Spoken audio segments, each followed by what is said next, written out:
অনেক বছর আগের কথা। এক লোক নিজ বাড়িতে হাঁস মুরগি পালন করত।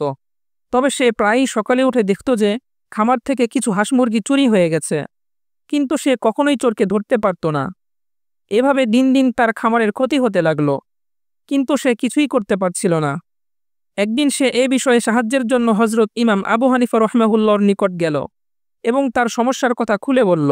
সব শুনে ইমাম আবু হানিফা বললেন, ঠিক আছে, তুমি এখন যাও, আমি বিষয়টা দেখব। সে চলে গেল। অতঃপর এক শুক্রবার জুমার নামাজের সময় ইমাম আবু হানিফা বয়ানের জন্য মসজিদের মেম্বারে বসে উপস্থিত লোকদের বলতে লাগলেন, কি ব্যাপার, একে তো তোমরা কেউ কেউ রাত্রিবেলা খামারের হাঁস মুরগি চুরি করো, তারপর আবার চুলদারিতে সেই হাঁস মুরগির পালক লেগে থাকা অবস্থাতেই মসজিদে চলে আসো। আর এলাকার মসজিদ হিসাবে সেই চোরও সেখানে উপস্থিত ছিল। ইমাম আবু হানিফার কথা শোনা মাত্রই সে হাত দিয়ে চুলদারি ঝাড়তে আরম্ভ করল।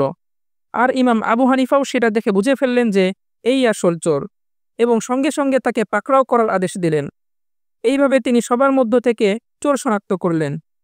দর্শক বন্ধুরা, ইমাম আবু হানিফার বুদ্ধি ও বিচক্ষণতার নমুনাস্বরূপ এই ঘটনাটি লোকমুখে প্রচলিত আছে, তবে তার গ্রহণযোগ্য কোনো সূত্র পাওয়া যায় না।